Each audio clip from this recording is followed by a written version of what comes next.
नमस्कार, मैं डॉक्टर पूर्णिमा साहू। आज अपने व्याख्यान माला का एक हिस्सा जिसका नाम है औद्योगिक नीति, इसे लेकर व्याख्यान देने के लिए यहाँ पर उपस्थित हुई हूँ। और यहाँ पर औद्योगिक नीति जो कि एमए अर्थशास्त्र सेकंड सेमेस्टर के भारतीय आर्थिक नीति का एक हिस्सा है, मैं इसी पर अपना एक व्याख्यान यहाँ पर देना चाहूँगी। इस व्याख्यान माला में मैं आपको बताऊंगी कि औद्योगिक नीति का अर्थ क्या है, औद्योगिक नीति का महत्व क्या है, भारत में औद्योगिक नीति का विकास हुआ, इसमें 1948 की औद्योगिक नीति, 56 की औद्योगिक नीति और औद्योगिक नीति 1991 के बारे में थोड़ी सी चर्चा हम यहाँ पर करेंगे। तो आइए हम इसका अध्ययन करते हैं। सबसे पहले हम जानते हैं औद्योगिक नीति का क्या अर्थ होता है। उद्योगों से संबंधित नीतियों को औद्योगिक नीति कहा जाता है। उद्योग धंधों का तात्पर्य यहाँ पर अर्थव्यवस्था में वे कार्य जो कि जिससे कि हमें लाभ होता है, जिससे कि हमें या जनता को विभिन्न प्रकार की आवश्यकता की वस्तुओं का उत्पादन मिलता है, ऐसे सभी उपक्रमों को या ऐसे सभी क्रियाकलापों का संगठन उद्योग कहलाता है। अब आए इनसे संबंधित नीतियां, तो जिसको हम औद्योगिक नीति कहते हैं। तो औद्योगिक नीति का वास्तव में पढ़ने के दृष्टिकोण से हम जो है किस तरह से इसको लेते हैं, तो इसके अर्थ के रूप में हम इसको देखते हैं। औद्योगिक नीति से का अर्थ होता है सरकार के उस चिंतन जिसके अंतर्गत हम औद्योगिक विकास के स्वरूप को निश्चित किया जाता है और जिसको प्राप्त करने के लिए नियम और सिद्धांतों को लागू किया जाता है।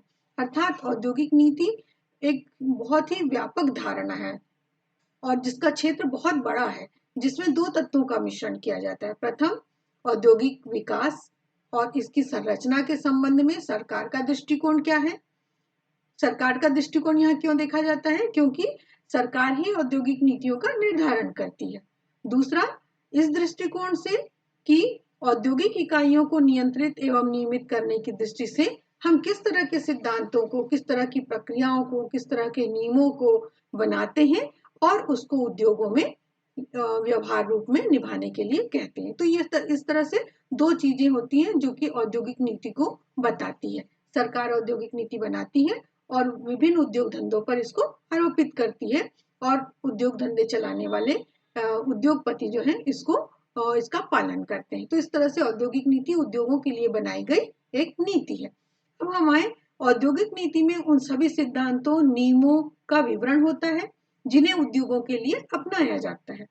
यह नीति विशेष रूप से भावी उद्योगों के विकास, प्रबंधन, स्थापना इत्यादि से संबंधित होती है।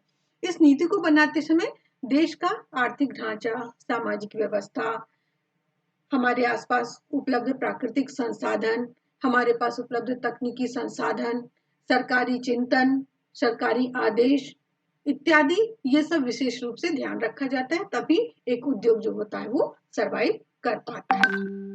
अब हमारे औद्योगिक नीति का क्या महत्व होता है। औद्योगिक नीति किसी राष्ट्र के उचित और तीव्र औद्योगिक विकास के लिए बहुत ही जरूरी है। साथ ही साथ औद्योगिक नीति सुनियोजित होनी चाहिए, प्रेरणादायक होनी चाहिए और पूर्व घोषित औद्योगिक नीति के आधार पर ही कोई राष्ट्र अपने उद्योगों का आवश्यक मार्गदर्शन और निर्देशन कर सकता है। पहले हमने किस तरह की नीति अपनाई थी, आज के संदर्भ में क्या हमारी वो नीतियां सही हैं या फिर उसमें कुछ बदलाव चाहिए, इस बारे में भी यहाँ पर हमको देखना पड़ता है, जो इसके महत्व को बताता है।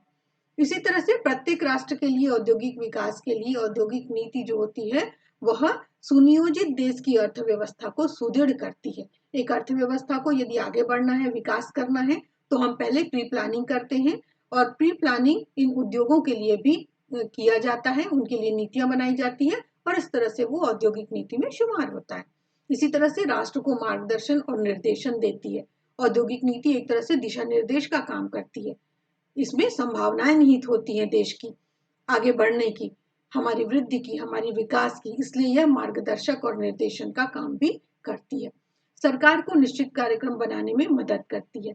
पहले हमारी औद्योगिक नीति किस तरह से काम कर रही थी, उसने हमको कितना विकास दिया, इसके आधार पर हम भविष्य की औद्योगिक नीतियों का निर्माण करते हैं और इस तरह से पहले वाली नीति की मदद से भविष्य के दर्पण में झांक सकते हैं।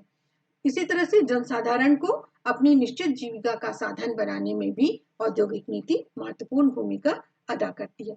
इसी तरह से भारत जैसे विकासशील राष्ट्र के लिए औद्योगिक नीति इस तरह से भी महत्वपूर्ण है क्योंकि यहाँ पर नियोजित अर्थव्यवस्था के माध्यम से औद्योगिक विकास हो रहा है।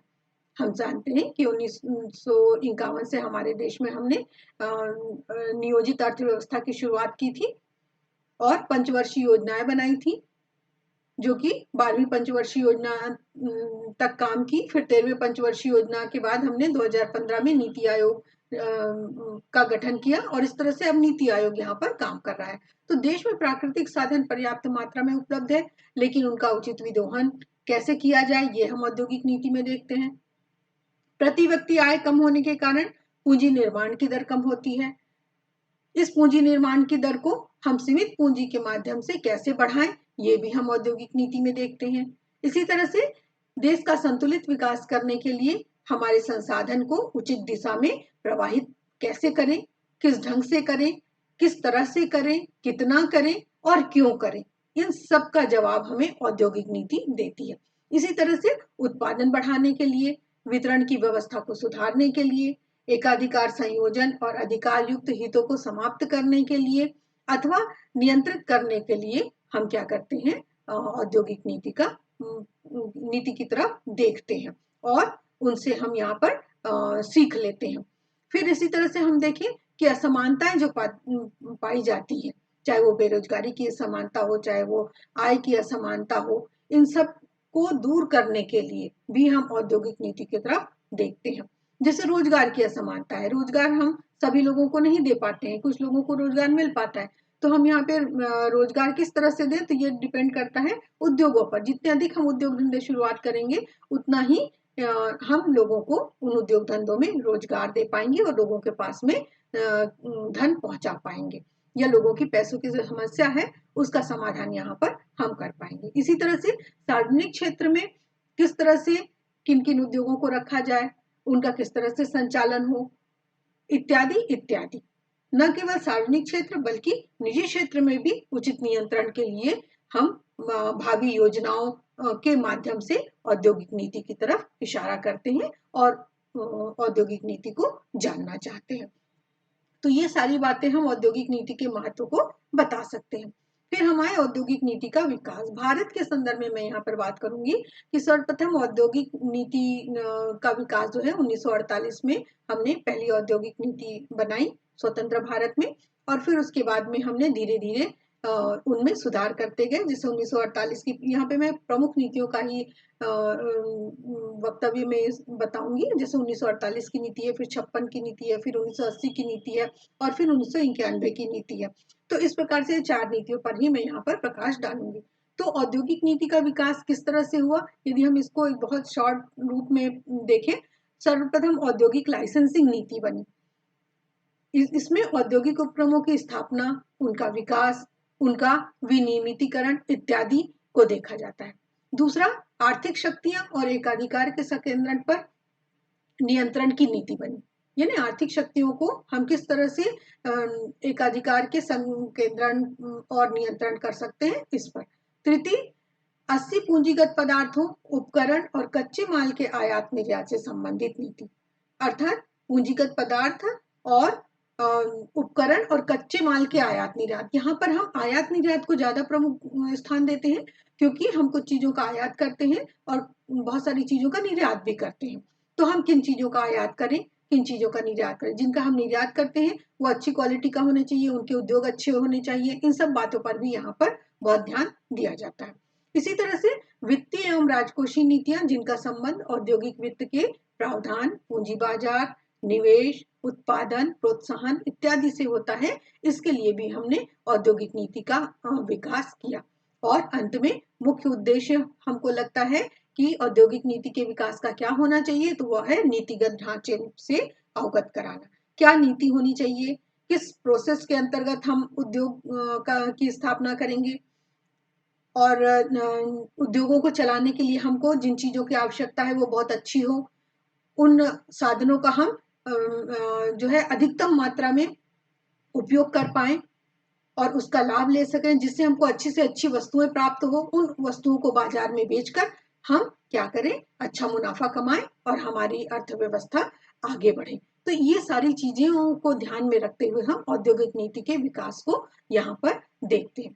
तो यहाँ पर मैं आपको 1948 की औद्योगिक नीति की प्रमुख विशेषताओं को बताऊंगी। प्रमुख विशेषताओं में यहाँ पर है मिश्रित अर्थव्यवस्था का विकास। जब भारत स्वतंत्र हुआ उस समय हमारे देश में हमने नई आर्थिक व्यवस्था लागू की, जिसको हम मिश्रित अर्थव्यवस्था के नाम से जानते हैं। मिश्रित अर्थव्यवस्था क्या है? मिश्रित अर्थव्यवस्था दो अर्थव्यवस्थाओं का समायोजन है, एक तो पूंजीवाद और दूसरा समाजवाद या साम्यवाद हम कह सकते हैं। पूंजीवाद में हमारे पास पूंजी रखने का अधिकार होता है, हमें विभिन्न प्रकार के आर्थिक क्रियाकलापों को करने का अधिकार मिलता है। कोई देश की जनता किसी भी प्रकार के कार्य को करने के लिए, यहाँ पर किसी भी प्रकार के आर्थिक क्रियाकलाप को करने के लिए स्वतंत्र होती है और स्वतंत्रता पूर्वक वह अपने अर्थोपार्जन के कार्य में कर सकती है या लगी रहती है। तो ये मिश्रित अर्थव्यवस्था है, जहाँ पर मुख्य रूप से पूंजी रखने का अधिकार या पूंजी को बढ़ाने का अधिकार, जिसको हम लाभ का अधिकार भी कह सकते हैं, ये इसकी प्रमुख विशेषता है। इसी तरह से मिश्रित अर्थव्यवस्था का दूसरा पक्ष है साम्यवाद या समाजवादी दृष्टिकोण, यानी समानता का अधिकार। देश के प्रत्येक नागरिक को यहाँ पर पूरी तरह से वह स्वतंत्र है। किस ढंग से स्वतंत्र है? आर्थिक, राजनीतिक, सामाजिक विचारों को मानने के लिए और उस पर क्रियाकलाप करने के लिए। तो इस तरह से यहाँ पर स्वतंत्रता पूर्वक, यदि हम इसका अर्थ देखें मिश्रित अर्थव्यवस्था का, तो स्वतंत्रता पूर्वक आर्थिक, सामाजिक रूप से और अपनी गतिशीलता को प्राप्त करने के लिए, आगे बढ़ने के लिए यदि कोई व्यक्ति या उपभोक्ता किसी कार्य को करता है तो वह इसके लिए पूरी तरह से स्वतंत्र होता है। तो मिक्स्ड इकोनॉमी में हम यहाँ पर पूंजीवाद और समाजवाद दोनों के गुणों का समावेश करके और उसको हमने यहाँ पर अपने देश में अपनाया। इसी तरह से 1948 की जो नीतियां हमने बनाई, उसका दूसरा उद्देश्य हम कहें या विशेषता कहें, उद्योगों के विकास के लिए सरकारी कार्यक्रमों का आयोजन। जब हमने इस नीतियों का निर्माण किया था 1948 में, उस समय देश में घोर गरीबी थी। हम जो है खाद्यान्नों को भी पर्याप्त मात्रा में अपनी जनता तक नहीं पहुंचा पा रहे थे, इसलिए हमने उस समय सरकारी कार्यक्रमों का आयोजन पर ज्यादा जोर दिया, यानी सार्वजनिक क्षेत्र के जो उपक्रम थे उसको हमने यहाँ पर बहुत अधिक मात्रा में खोलने का प्रयत्न किया और सार्वजनिक उपक्रमों से हमने देश की जनता के लिए विभिन्न प्रकार के सामान बनाने की आवश्यकता के या मूलभूत आवश्यकता के सामान बनाने के कार्यक्रमों का आयोजन किया। तीसरी बात आती है छोटे और कुटीर उद्योगों को बढ़ावा देना। ब्रिटिश गवर्नमेंट के राज्य में छोटे और कुटीर उद्योग जो थे वो लगभग समाप्ति के पथ पर थे। ब्रिटिश गवर्नमेंट ने बड़े बड़े मिल खोले, लेकिन उन मिलों पे इन्होंने छोटे और कुटीर उद्योगों की बलि कर दी थी या बंद करवा दिया था कहना चाहिए। तो इस तरह से भारत सरकार ने स्वतंत्रता प्राप्ति के बाद छोटे और कुटीर उद्योगों को बढ़ावा देने का काम भी शुरू किया, जो कि 1948 की औद्योगिक नीति में समाहित है। इसी तरह से विदेशी निवेश की अनुमति दी गई थी, लेकिन प्रभावी नियंत्रण भारतीयों के पास था। अर्थात विदेश से आए हुए लोग हमारे देश में निवेश तो कर सकते थे, लेकिन उनका सारा नियंत्रण जो था वह हमारे यानी कि भारतीयों के हाथ में, भारतीयों के प्रबंधन के हाथ में था। तो इस प्रकार से 1948 में हमने जो औद्योगिक नीति बनाई, उसके ये 4 प्रमुख उद्देश्य या विशेषताओं के रूप में हम देखते हैं। फिर आए 1956 की नीति में हमने यहाँ पर जो विशेषताएं या उद्देश्य लिए हैं वह इस तरह से था। सार्वजनिक क्षेत्र के लिए 17 उद्योग आरक्षित किए गए थे, अर्थात 17 प्रकार के उद्योगों को सार्वजनिक क्षेत्र में शामिल किया गया था, जो कि बड़े बड़े उद्योग थे, जिनमें अधिकाधिक मात्रा में रोजगार सृजन हो रहा था, जिनमें गवर्नमेंट की पूंजी निहित थी, जिनका पूरा संरक्षण शासन के पास था। तो ये सार्वजनिक क्षेत्र के 17 उद्योग स्थापित किए गए थे। यहाँ पर 17 उद्योगों के नाम यहाँ पर मैं आपको नहीं बता रही हूँ क्योंकि बहुत लंबा खिंच जाएगा। फिर इसी तरह से दूसरी 1956 की नीति की विशेषता थी सार्वजनिक और निजी क्षेत्र के लिए 12 उद्योग आरक्षित किए गए। ये उद्योग जो थे वो सार्वजनिक भी हो सकते हैं और निजी भी हो सकते हैं, तो इनके लिए इन्होंने आरक्षण कर दिया। तीसरा पॉइंट था नीति में नए उद्योगों के विकास के लिए राज्यों के योगदान को बढ़ाने पर जोर दिया गया, क्योंकि हम जानते हैं कि हमारा देश इतना बड़ा है जिसमें कि बहुत सारे छोटे छोटे राज्य हैं तो न केवल शासन यानी केंद्रीय स्तर पर बल्कि राज्यों के स्तर पर भी योगदान को बढ़ाने पर जोर दिया गया था। इसी तरह से चौथा पॉइंट था नीति की विदेशी पूंजी का स्वागत किया गया, लेकिन प्रभावी नियंत्रण भारतीयों के हाथों में था। यह हमने 1948 में भी था और उसी को हमने यहाँ पर आगे बढ़ाया। फिर पांचवी विशेषता, नीति में क्षेत्रीय असमानताओं की कमी पर जोर दिया गया। क्योंकि हम जानते हैं कि भारत देश में क्षेत्रीय असमानताएं बहुत ज्यादा दिखाई देती है। उत्तर, दक्षिण, पूर्व, पश्चिम, हम कहीं भी चले जाएं तो हमारे यहाँ जो क्षेत्र है वे उत्तर की अपेक्षा दक्षिण में बहुत ज्यादा असमानता, दक्षिण की अपेक्षा पूर्व में बहुत ज्यादा असमानता। तो हर जगह क्षेत्रीय असमानताएं जो थी, इसके कारण यहाँ पर नीतियों में थोड़ा थोड़ा सा संशोधन हमको करना पड़ेगा, इस पर भी जोर दिया गया था ताकि क्षेत्रीय असमानता दूर हो सके। तो इस प्रकार से 1956 की औद्योगिक नीति को भी हमने इस तरह से बनाया और इसी के आधार पर हमने यहाँ पर 1980 के दशक तक काम किया। 1980 में फिर हमने, जैसा कि हम जानते हैं नीतियां जब पुरानी हो जाती हैं तो समयानुसार इसमें सुधार करना पड़ता है। तो 1980 में हमने फिर से यहाँ पर सुधार किए। इसके बीच में भी हमने 2-3 नीतियां और बनाई, लेकिन वो 1 साल 2 साल के लिए ही था। 1980 के दशक में हमने फिर वृहद सुधार किए। तो आइए हम आप देखते हैं 1980 के दशक की औद्योगिक नीति के सुधार क्या क्या थे। 1980 के दशक की औद्योगिक नीति में हुए परिवर्तन के कारण घरेलू नियंत्रण हटाने की आवश्यकता महसूस होने लगी। बड़े औद्योगिक घरानों के लिए बड़ा अवसर प्रदान करने के लिए औद्योगिक लाइसेंसिंग पद्धति को खत्म करने की बात कही गई। एमआरटीपी के प्रावधानों के कमजोर होने के कारण शेयर पूंजी के आधुनिकीकरण के लिए प्रोत्साहन दिया जा रहा था।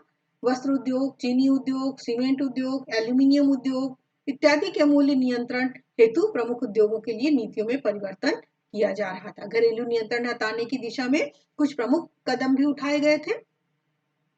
यहाँ पर हम यह देखते हैं कि 80-81 के दौरान सकल राजकोषीय घाटा जो था वो घरेलू उत्पाद के 6.2% से बढ़कर 1990-91 में 8.3% हो गया था। तो इस तरह से 1980 में भी हमने यहाँ पर घाटे में ही अपने उद्योगों को देखा, जिसके कारण 1991 में हमने औद्योगिक नीति में आमूलचूल परिवर्तन करने की ठानी। आमूलचूल परिवर्तन का तात्पर्य है पिछली जितनी भी नीतियां थी हमारी, उन सब वे सब तो हमारी बेसिक नीतियां हैं ही, लेकिन अब हम उनमें समय के आधार पर पूरी तरह से हम अपने आर्थिक नीति के ढांचे को परिवर्तन करने की बात यहाँ पर कही गई और 1991 में हमने नवीन औद्योगिक नीति को यहाँ पर अपनाया, हमारे देश में अपनाया। इस नीति की प्रमुख विशेषता क्या थी? इस नीति में हमने 1991 को हम नवीन औद्योगिक नीति के नाम से जानते हैं, जो आज भी हमारे भारत देश में काम कर रहा है। इसकी प्रमुख विशेषता थी LPG अर्थात लिबरलाइजेशन, प्राइवेटाइजेशन एंड ग्लोबलाइजेशन। उदारीकरण, निजीकरण और वैश्वीकरण, इन 3 चीजों को हमने इस औद्योगिक नीति में शामिल किया। इसके अंतर्गत हम आर्थिक सुधारों की शुरुआत करने के बाद से भारत का विनिर्माण क्षेत्र जो है वो लगभग स्थिर हो गया था। 1980 से 90 के दशक में हम देखते हैं कि विनिर्माण क्षेत्र स्थिर था। उदाहरण के लिए 2017 में देश की जीडीपी में विनिर्माण क्षेत्र का योगदान केवल 16% था 2017 की स्थिति में। उसी तरह से यदि हम देखें कि 80 और 90 के दशक के बीच में हमारा रफ्तार जो था वह उद्योगों की गति का रफ्तार जो था, औद्योगिक उद्योगों से प्राप्त होने वाले सामानों का रफ्तार, लाभ का रफ्तार, पूंजी की रफ्तार, ये सब जो थी लगभग स्थिर सी हो गई थी। उसको बढ़ाने के लिए हमने 1991 की नीति को अपनाया, जिसमें हमने उदारता पूर्वक हर पक्ष को देखा। हमने निजीकरण की बात कही। निजीकरण अर्थात जो सार्वजनिक क्षेत्र के उद्योग थे उसको निजी उद्योगों में परिवर्तित करने की बात कही।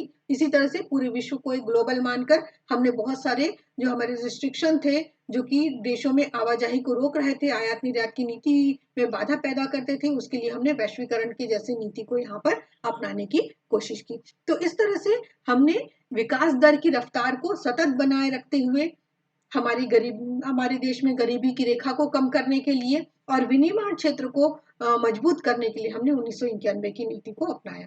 इसी तरह से भारत की अर्थव्यवस्था में बाजार की विफलता एक अनूठा नमूना पेश कर रही थी 1980 और 90 के दशक में, जिसमें अपने विनिर्माण क्षेत्र को विकसित किए बिना देश की अर्थव्यवस्था कृषि पर आधारित अर्थव्यवस्था से सीधे सेवा आधारित अर्थव्यवस्था में बदल दी गई।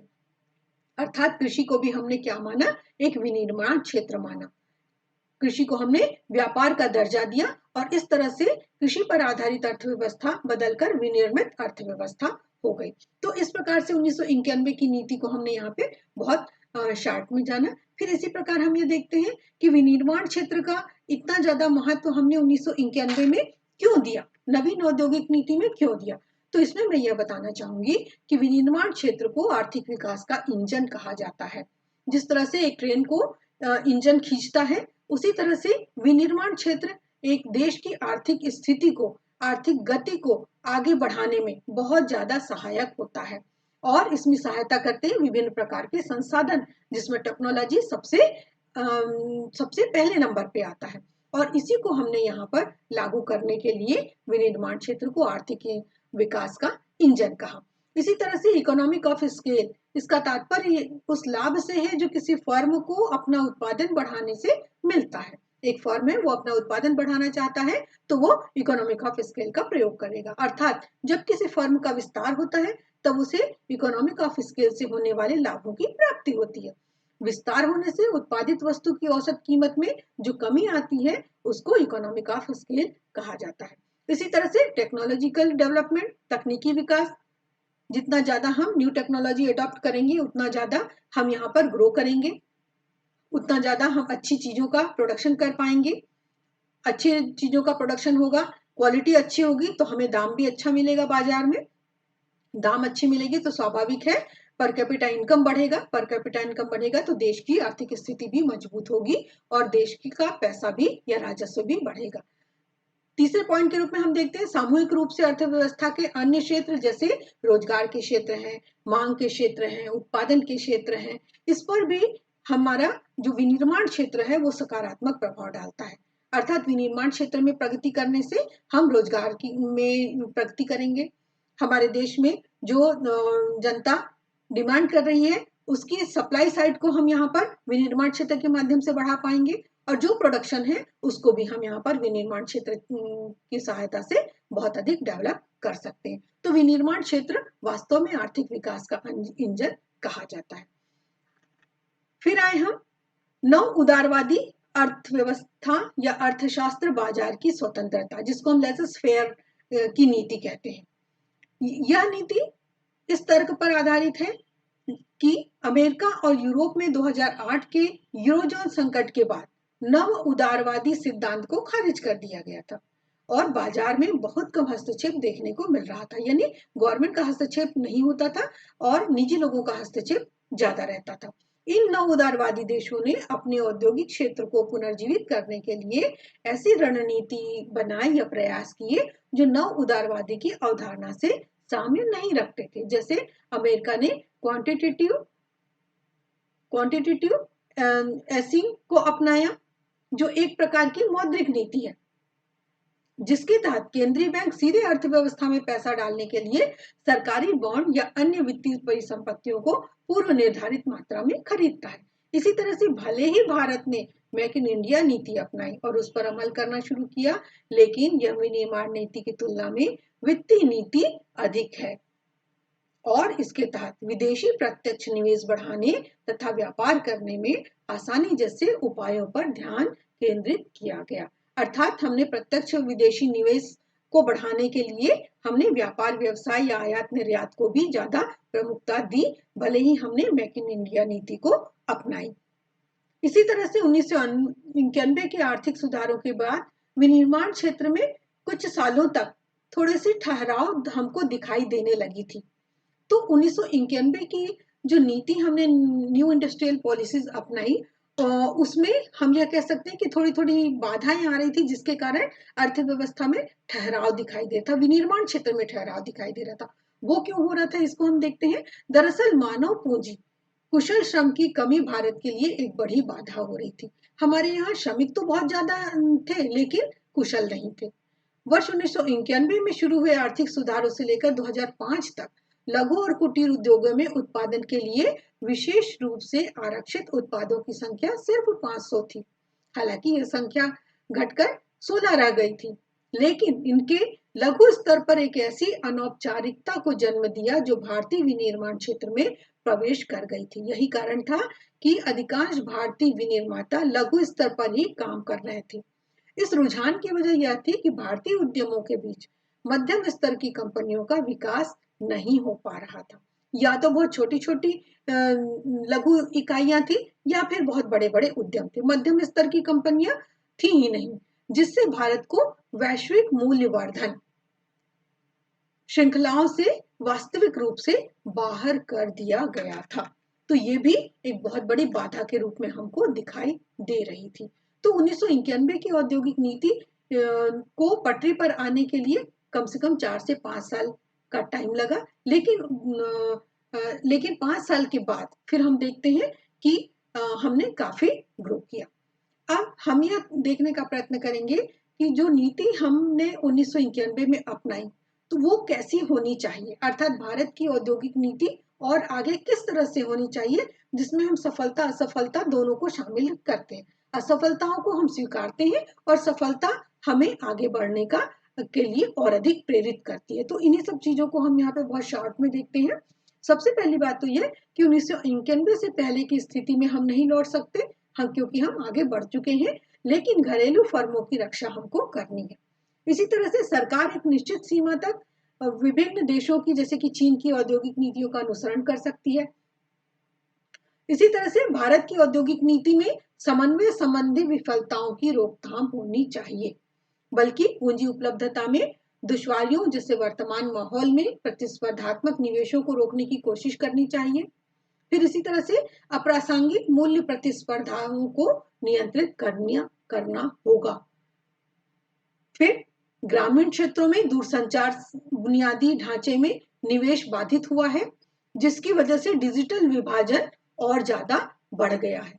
औद्योगिक नीति ऐसी होनी चाहिए जिसमें विनिर्माण के क्षेत्र में रोजगारों का सृजन तो हो और रोजगार में इसकी हिस्सेदारी 2012 से 16 के बीच हमको 12.8% से कम होकर 11.5% हो गई, यानी थोड़ी सी यहाँ कमी आई। 12 से 16 के बीच, 2012 से लेकर 2016 के बीच थोड़ी सी यहाँ पर कमी आई, तो इसको हम नजरअंदाज नहीं कर सकते। इसी तरह से निर्यात क्षमता और विनिर्माण क्षमताओं में वृद्धि करना भारत की औद्योगिक नीति का एक महत्वपूर्ण घटक होना चाहिए। फिर 2014 से 18 के बीच भारत से वस्तुओं के निर्यात में डॉलर के संदर्भ में काफी गिरावट देखने को मिली, जिसका औद्योगिक नीति के तहत समाधान तलाशना होगा। ये गिरावट आज भी जारी है। भारत यदि चाहे तो उस निर्यातोन्मुख विनिर्माण मॉडल का भी अनुसरण कर सकता है, जिसे अपनाकर पूर्वी एशियाई देशों के निर्यात व्यापार में चमत्कारिक वृद्धि देखने को मिली।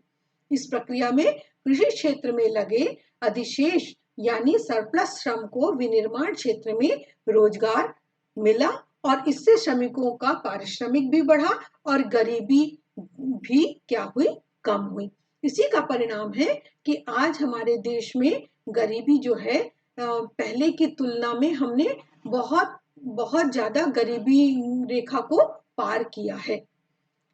फिर हम कह सकते हैं निर्यात आधारित व्यवस्था बनने के लिए हम यहाँ पे इकोनॉमिक ऑफ स्केल बेहद महत्वपूर्ण है, लेकिन देश के कुल निर्यात में असंगठित क्षेत्र का हिस्सा 45% है, इसको हमको यहाँ पर संगठित करना होगा। भारतीय अर्थव्यवस्था के अनुकूल नियम निष्ठ बनाने की भी एक आवश्यकता होगी, विशेषकर सूक्ष्म लघु और मध्यम प्रकार के उद्योगों के संदर्भ में हमें ऐसा करना होगा। भारत के लिए किसी भी प्रकार की औद्योगिक नीति बड़े पैमाने की कुशल और सतत इकोनॉमिक ऑफ स्केल हासिल करने के लिए हम एमएसएमई क्षेत्र को बढ़ावा देने वाले कार्य को करने हमको चाहिए। फिर इसी तरह से भारत को एक विनिर्माण शक्ति पर ध्यान केंद्रित करना होगा, अर्थात हम यह कह सकते हैं कि 1991 की जो हमने पॉलिसीज अपनाई है वो पॉलिसी बहुत ही अच्छी है, उसके तहत हम ग्रो कर रहे हैं। हमने बहुत सारे इसमें सुधार भी किए हैं, गरीबी को दूर किया है, विकास की गति बढ़ी है। इन 2-3 सालों में विकास की गति में थोड़ी सी कमी देखने को आई, जो कि ग्लोबल लेवल पर थी, इसलिए उसका प्रभाव हमारे भारत पर भी पड़ा, इसलिए हमारा विकास की दर थोड़ी सी कम हो गई। लेकिन फिर भी हम यह कहते हैं कि निष्कर्षतः भारत को अपने आईटी क्षेत्र के विकास से सीख लेनी चाहिए तथा विनिर्माण क्षेत्र में दोहराने का प्रयास करना चाहिए।